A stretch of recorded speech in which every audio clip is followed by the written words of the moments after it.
not use a phrase like pay homage to her beauty or something, to her natural, to an attraction? Well, it's not beauty because it's all airbrushed anyway. They take the picture and then they kind of cut out bits, and then they take the waist and then they cut into the waist of the pictures to make the waist smaller. It's not a picture. It's like the Sun editor's airbrushing it for 3 hours before. Are you implying that beautiful women don't exist? I mean, what do you mean? What I'm saying is, in pornography, you're not seeing what women really look like for the most part. You mean it's falsified? Mm. It's falsified, yeah. Why?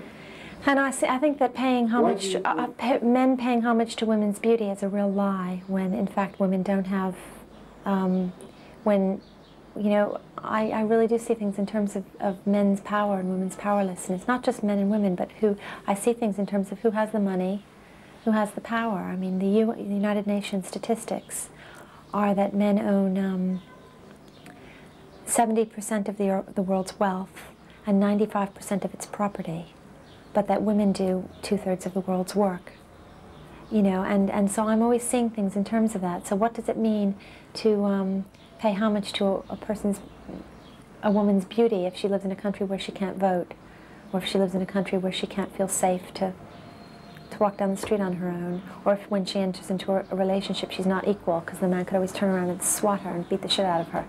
You know, what does it mean to pay homage to her beauty? Why don't you kind of respect her rights and fight for her right to be more human instead of just... That's what our focus would be.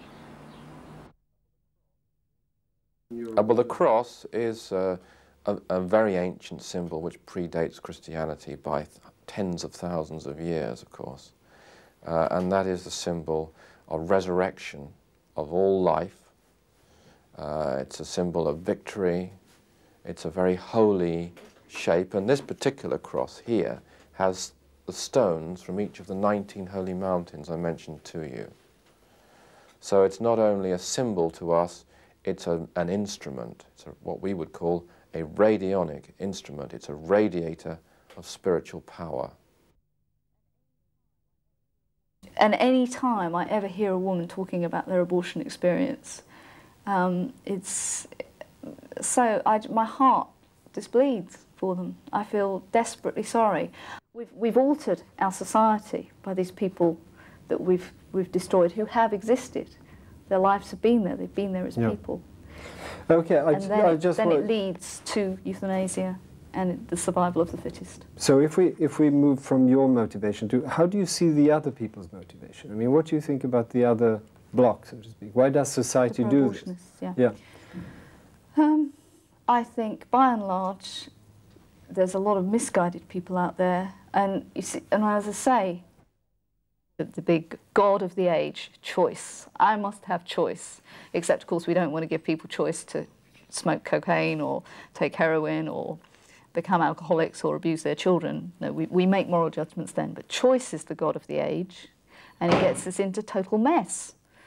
Because this choice, a woman's right to choose, what? A woman's right to choose to have a banana, you know, it's a meaningless slogan. And I think also that there are some people at the head of the abortion movement that are plain evil.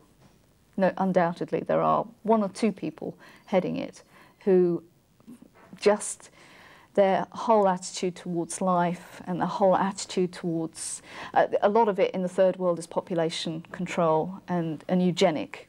And I'm sorry. So at the head of the movement is founded, or the base of the movement is founded on an evil. It's founded on a wrong concept of humanity. You mean that basically you have a hard core of fascists in the center of the... In the world movement on pro-abortion mentality, undoubtedly there are one or two.